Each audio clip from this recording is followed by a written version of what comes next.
Hello and welcome to Abal Sahafi. The central government is going ahead with the Central Vista project despite the questions being raised by the experts and policymakers.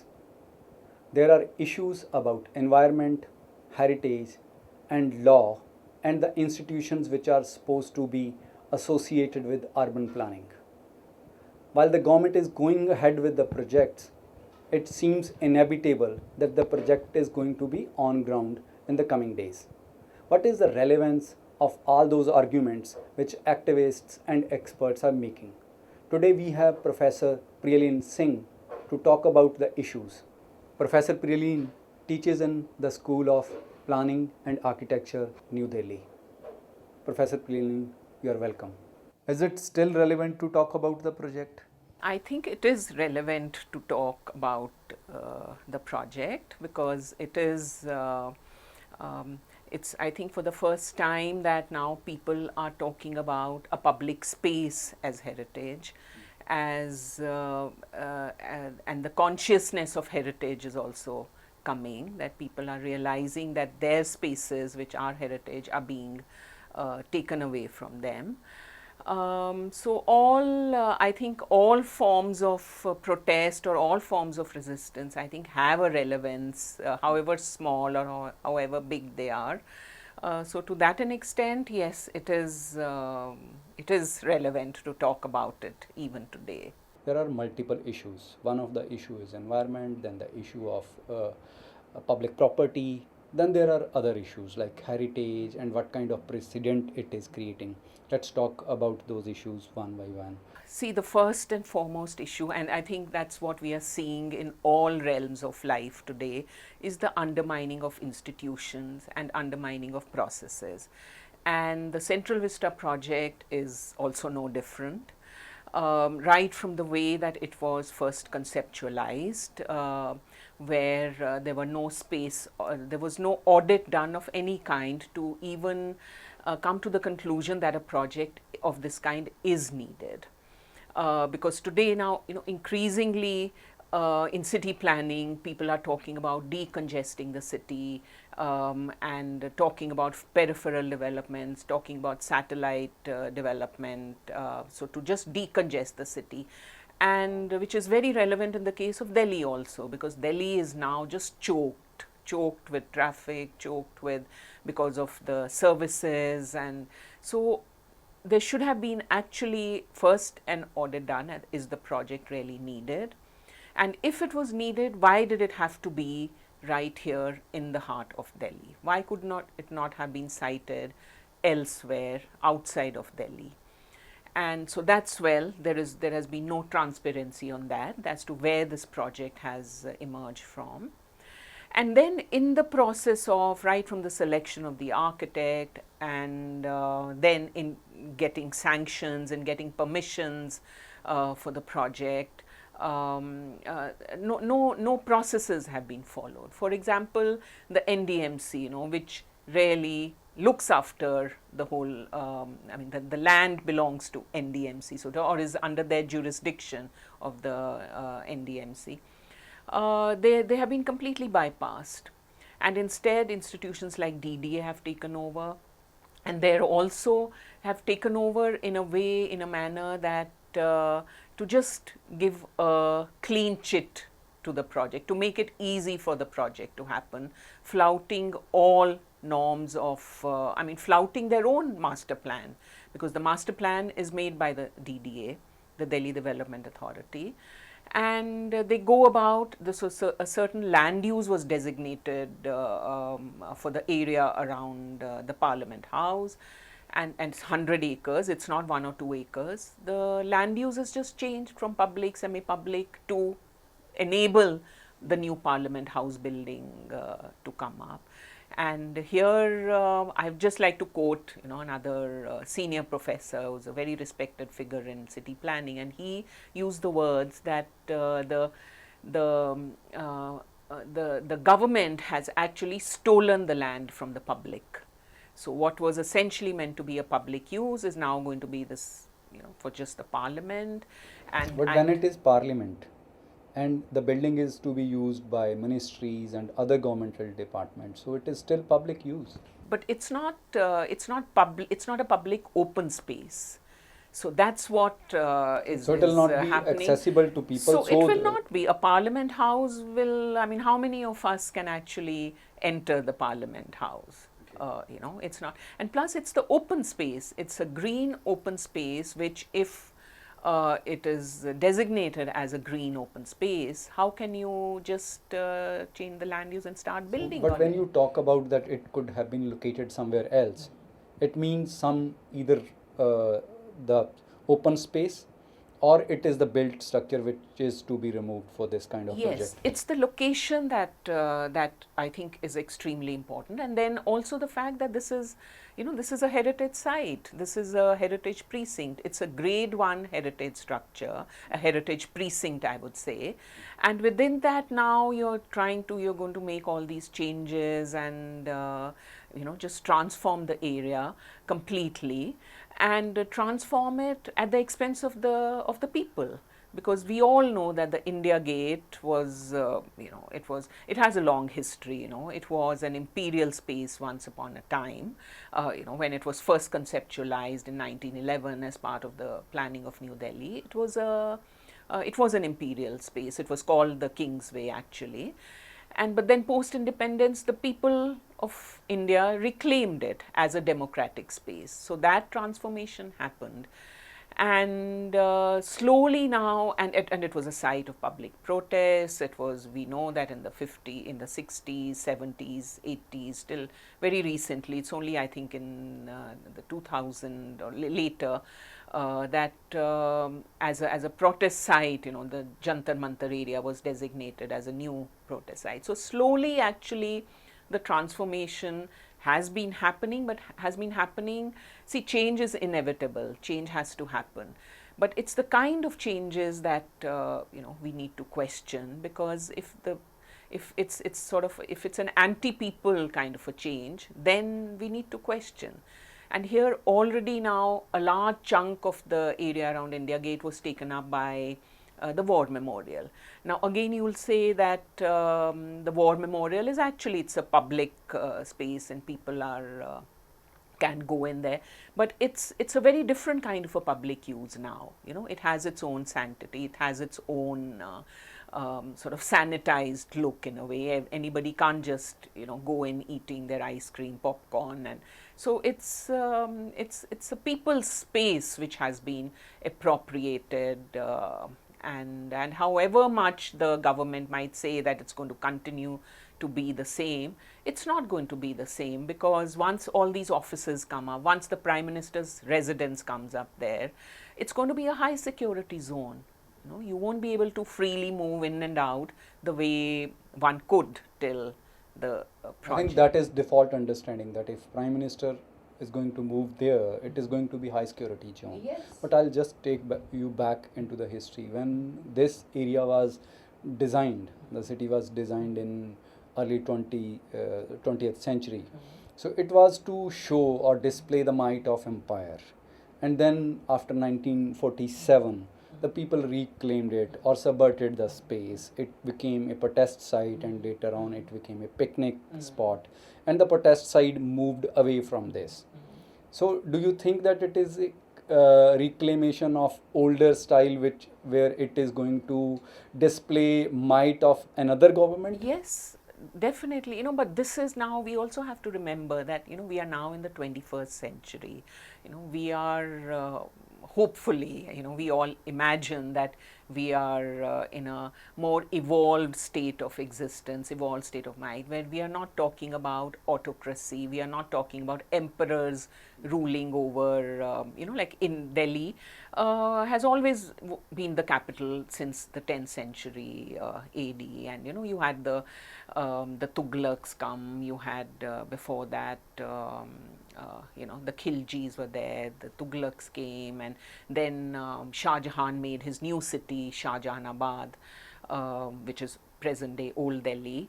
So all emperors, to make their impact felt, they all wanted to plan a new city and make a new city.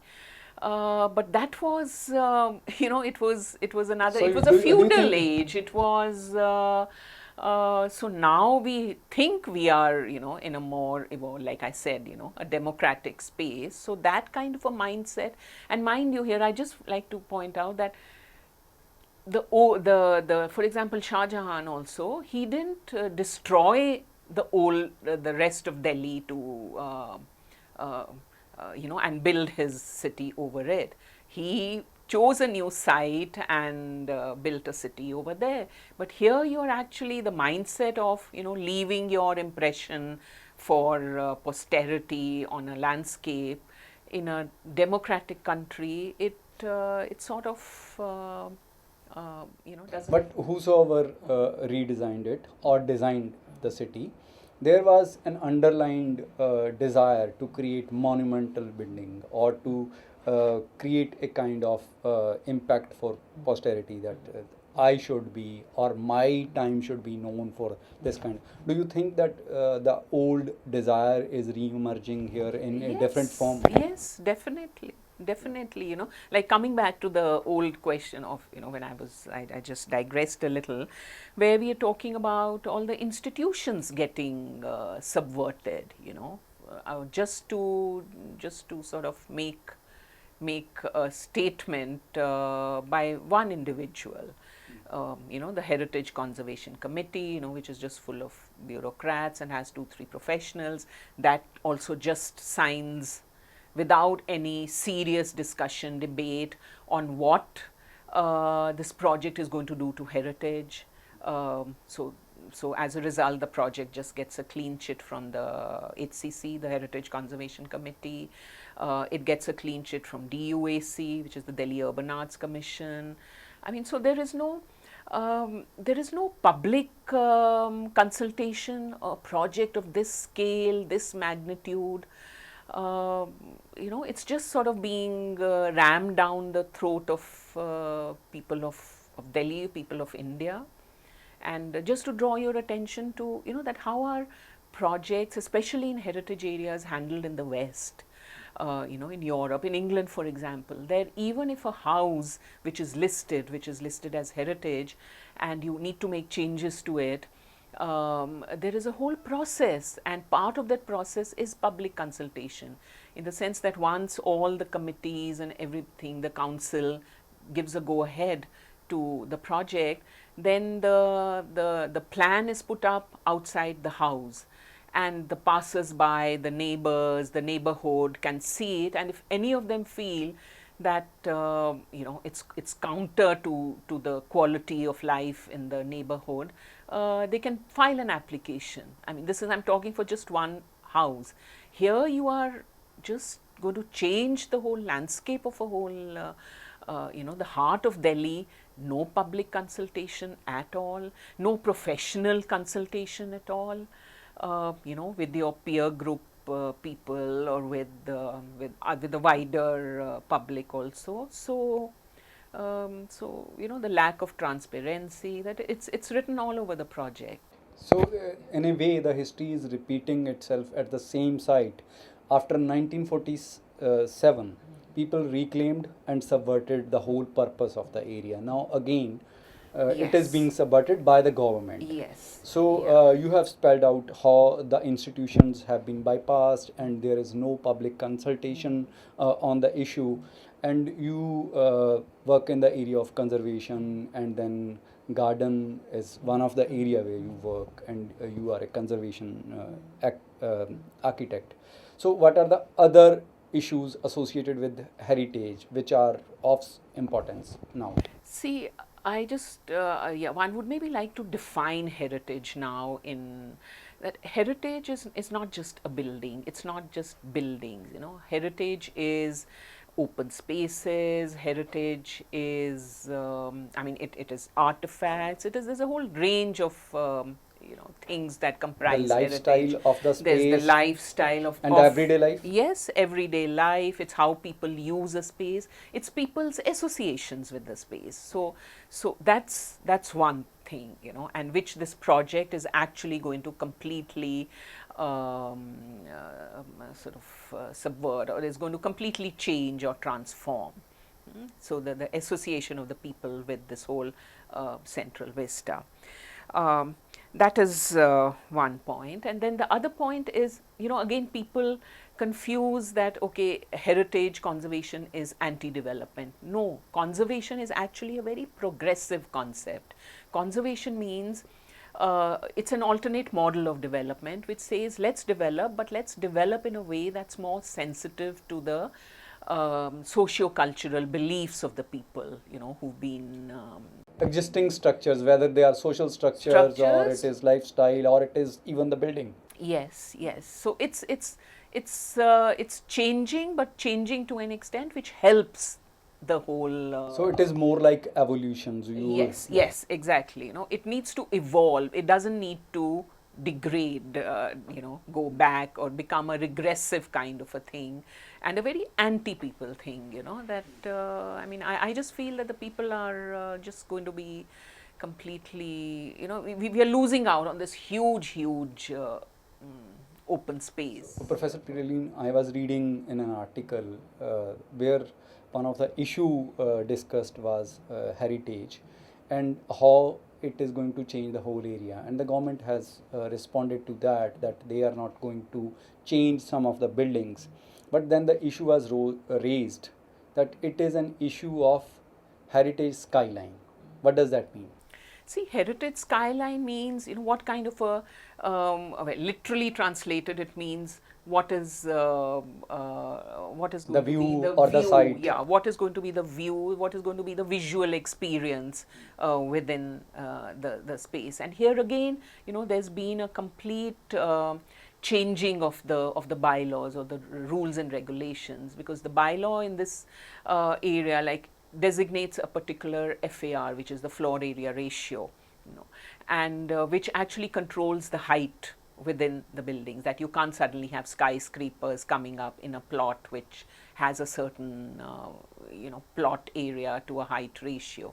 Here now they're going to have 8-storied, 9-storied structures coming up, and which is just going to even change the visual experience from the central vista. Now the architect argues that, oh, there's going to be a tree cover which is going to screen off the view of the buildings, but that's not, it's still going to be an envelope. You're still going to be seeing those buildings from somewhere. And and the height, the skyline is also linked to many other things, that the minute, if a 2-storied structure is made into a 9-storied structure, or a 4-storied structure is made into a 9-storied structure, you are doubling the load, the pressure on the land. Every piece of land has a carrying capacity. Carrying capacity is measured in terms of how many people can use the land, how many what kind of services are there in the land. Because say suddenly the carrying capacity of a site is for 100 people, and you start putting 500 people in it, the 500 people means that you need more roads to bring in those people there, you need more water supply for the people, you need more sewage lines. So it's not, so the carrying capacity is how much land, how much capacity that the land has for development purposes. So here all those norms have because there were no studies done. Had a honest study been done of the carrying capacity of the land, of the whole area as such, again, one is not talking about plot A or plot B, but that whole area, probably the project would never have happened. So I'll just take you back a bit. I want to know about the landscape planning. So you have expertise in that area. So do you have some problems with the landscape design of that space? Yes. This again is is partly linked to heritage, and is partly also linked to sustainable development, because we always say that heritage is about sustainable development. In the sense that heritage is not everything about the past. We say which needs to be conserved. We say only the good things about the past need to be conserved. Things which are more sustainable, sustainable building practices or sustainable lifestyles, if we say, That's what we mean by, by conserving heritage, because we are not saying conserve everything. We are not saying, like the sati system was there historically, so you continue with it. No, the wrong things have to be shed, but the right things have to be continued Retained. with. So, like Central Vista, I can just give one example, one very basic thing which is there, which is that of the bajri, which is the bajri is that ground dust which you see, which is on the red color, surface treatment which you see on both sides of the road. Now that is being replaced by red granite stone. Red granite stone, which is not locally available, so it is not even ecologically sustainable there. The bajri allows the water to percolate through, so it's a very, again, a ecologically sensitive design. It is very easy on the eye because it doesn't reflect, whereas a stone and granite stone is really going to reflect so much of heat that it's going to raise And it doesn't allow percolation. It doesn't allow percolation. It's a hard surface. So just a small intervention like changing that bajri into this granite pathway, stretching right from India Gate to Rashtrapati Bhavan, is just going to, ecologically, it's going to be, it's a disaster. So, as an architect, you are saying that the available knowledge that we have about different aspects of buildings or the building material is not being utilized here. Not at all, not at all. It is, I mean, there was no need to change that bajri. Okay, even if you are revamping the Central Vista, keep the bajri there as a soft material on your feet. So, you have already talked about the carrying capacity of the land, which is associated with the environmental aspect of the whole Yeah, thing. another point I missed out on, when carrying capacity, like I did mention that about the traffic. Now here they're saying that with these new buildings coming up, new offices coming up, the number of people is going to increase to 70,000. I think presently there are about 40 or 45,000 people who come and work in those offices. You're going to increase them to 70,000. Where are the roads to bring them in? So now, because obviously it wasn't thought of, now as part of the project they are saying we are going to have to widen the roads which are leading up to Central Vista so that people can have access to the roads. And what does that mean? It means widening the road means all those trees which are already existing and which are grand trees, I mean, they are not just trees which are 10 years old or 5 years old. I mean, they are 70, 80-year old trees are just going to be chopped off. And Professor Priyaleen, I'll come back to this environmental aspect again, but the point you are making is government has responded to that. That right now there are around 40 ministries which are working from the Central Vista area, and now after the new project is there, there will be more than 50 ministries who will be working from there, and the government will be saving around 1,000 crore which they are paying as rent. So, would you like to respond to that is an absolute fallacy. This is what this project has been doing right from the beginning. Just whenever an objection is raised, they just throw wool in your eyes and skirt the real issue. And this thing about renting offices. See, we would like to know that where are all these offices functioning from right now? They are not sited in somebody's house or private buildings or anywhere. They are all functioning from government offices, and where they are even from government owned buildings elsewhere, and where yes, I think that is part of the system that you end up paying a rent wherever you, but it's a cycle. The money is going back to the government. Which is again going to happen here also. It's not that those ministries are just going to sit there and not pay anything. They'll also be paying the money to the government. So that cycle is going to continue. So this is actually a fallacy to say that so much money is being saved, because it's government money which is going back to the government. So it means as long as the government departments are not paying to some private private individual, individuals yeah, or yeah, some yeah. other So body. it's no money saved. So you know, so So it they is same that same whether you work from the new Central Vista project or somewhere else, as long as the property belongs to government, the mechanism or the rent part is going to be same again. Okay. Now coming back to and the to counter that, you know, again, see one where the rental issue they've just said, they could have. It still doesn't answer the question: why couldn't they have not built these buildings elsewhere? That still stays. Why did it have to be Central Vista? Why could it not these, you know, big grand buildings which they are building? Why could they have not been built in another plot of land?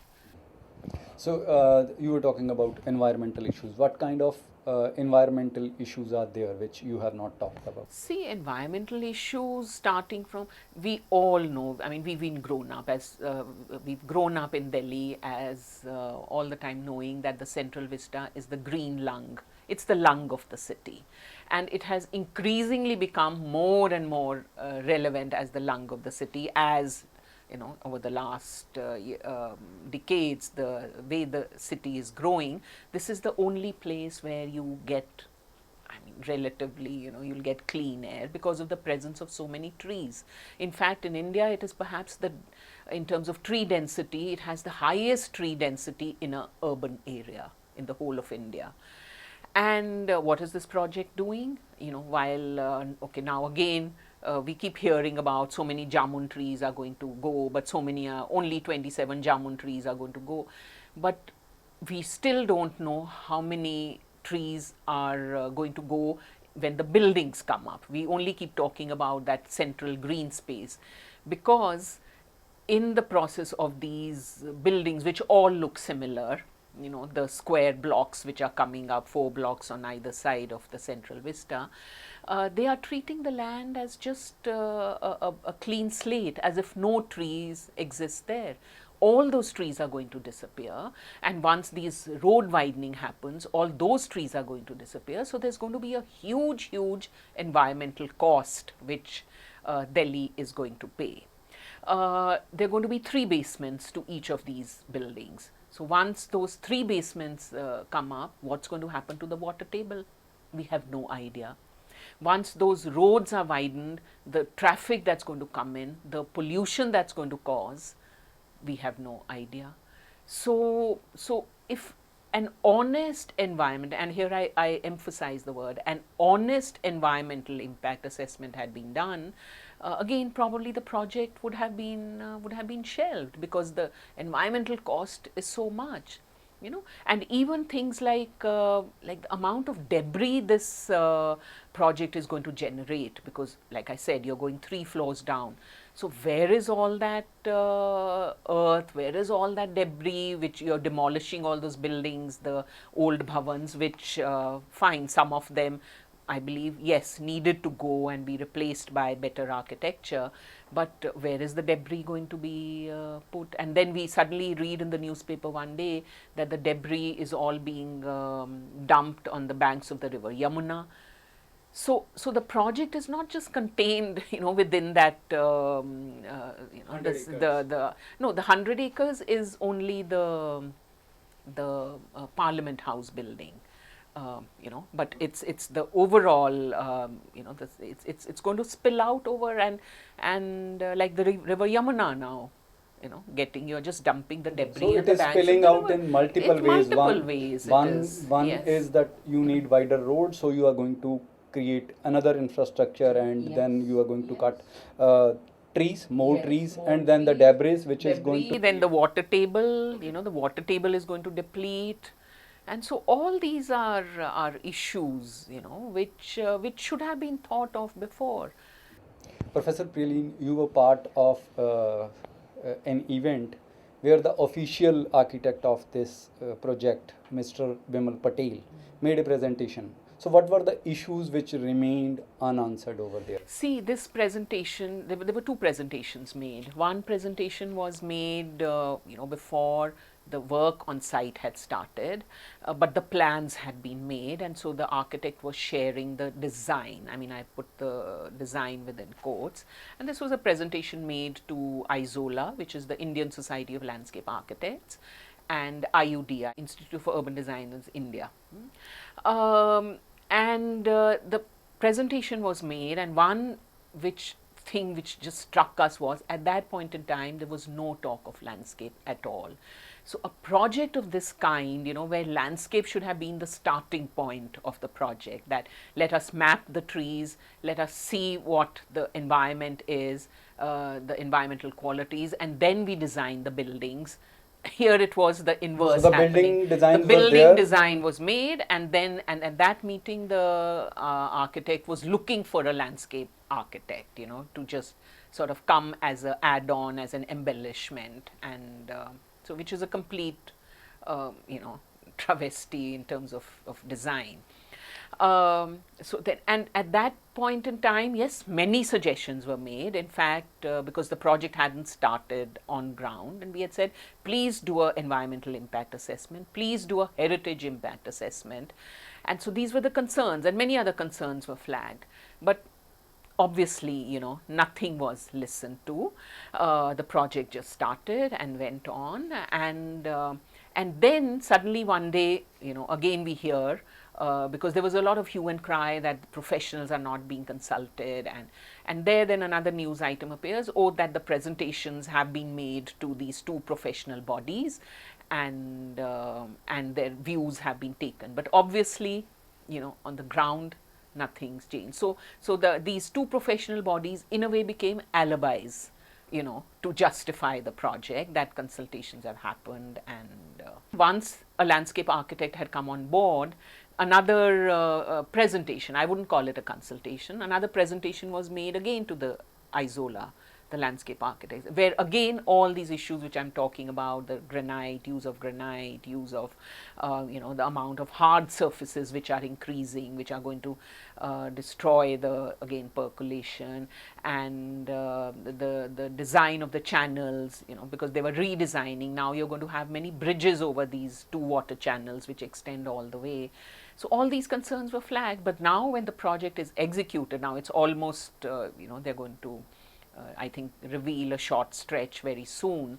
The same, none of these sort of the feedback which we gave has been incorporated in the design. So basically it is just bulldozing, you know, the design come what may, and using these presentations as alibis to justify that we've done a consultation. So there are two sides of this argument. One is that the government is bulldozing the opinions of the experts and is not taking the legal aspect and the processes and the institutions seriously.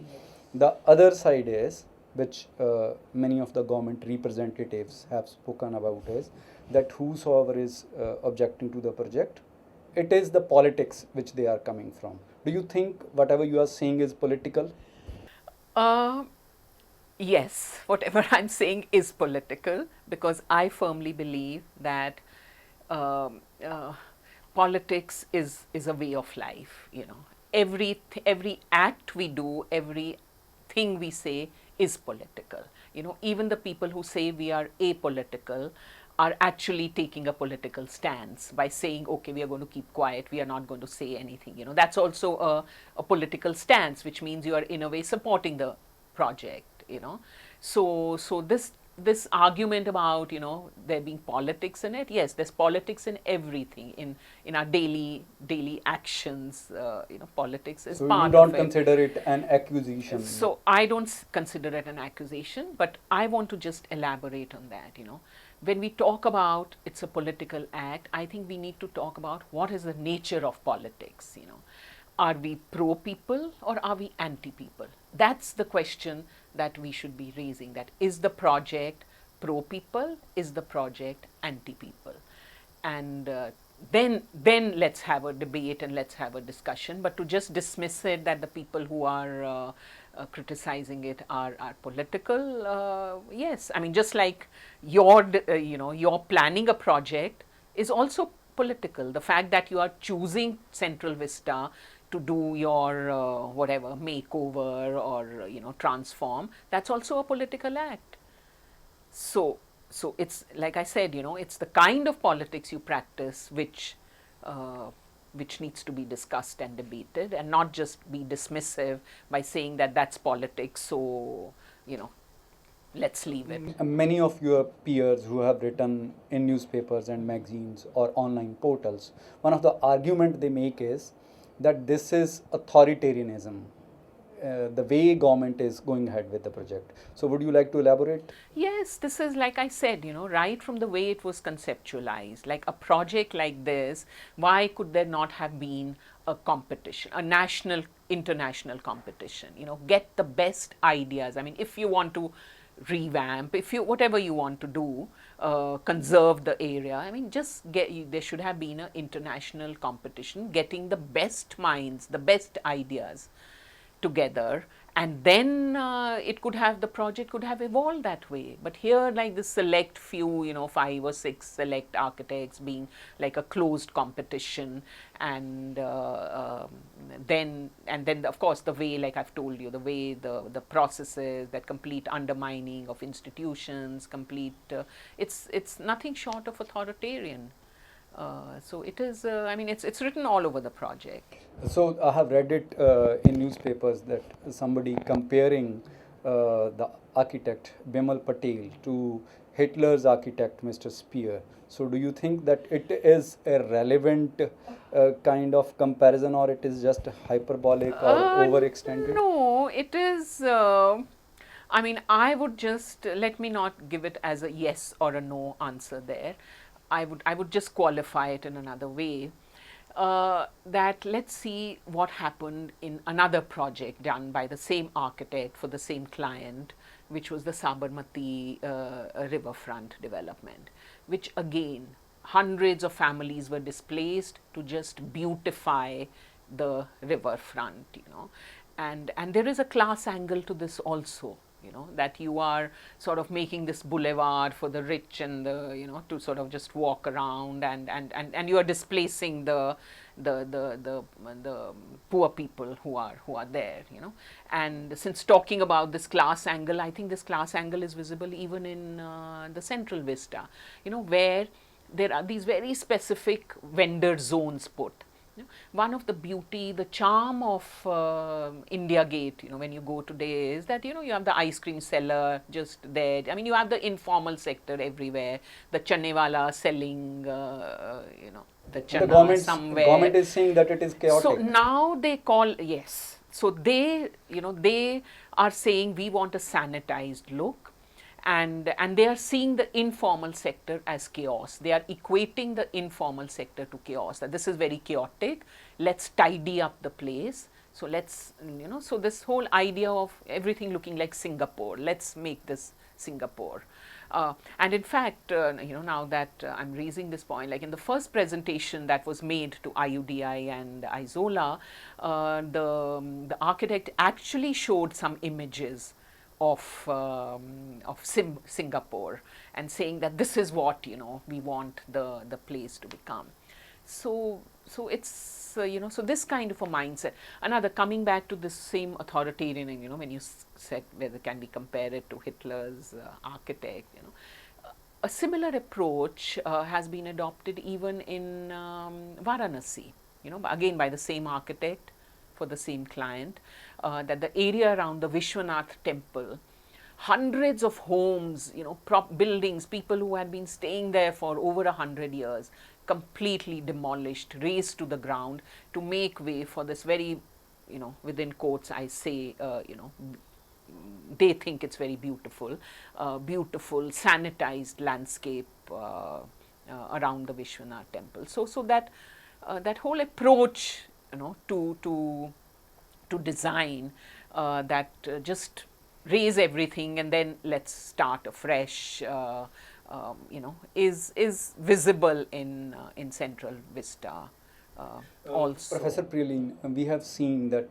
the whole range of issues that you have talked about emerge again and again with reference of different projects, whether it is special economic zones or it is land acquisition laws or different projects where corporates are involved, where the government or the builders are supposed to build big projects. Do you think that there it is a kind of trend and the Central Vista is part of that trend, or Yes. it should be seen in isolation? No, it is. It is not even a trend. I think it is. It is a political statement that they want to make, that this is how it should be, and that in fact is a cause for worry, in the sense that it's almost setting a template for future projects of this kind, that large projects, you can circumvent all permissions, you can circumvent all bylaws, you can circumvent all institutions. So it's sort of becoming a template for urban development in India, so which is a very, no public consultation, most important. So it's becoming a trend. I mean, not a trend, it's becoming a template, I would say. Professor Priyaleen, you are one of those who have questioned this project over a period of time. Now it is inevitable that the project is going to be there, and simultaneously you are saying that a lot of such projects are going to appear in the coming days. Do you find your arguments and the position that you are taking is relevant? Do you find that these arguments are still relevant? Why should people Yes, I think yes, it's relevant, which is why one speaks up. It is relevant because I think, okay, tomorrow is not today. Tomorrow maybe more and more people will join in, and more people will question, because till you don't question anything, the status quo keeps getting celebrated. So here we are not wanting to celebrate the status quo, we are wanting to question the status quo, to change it, to change it for a better world.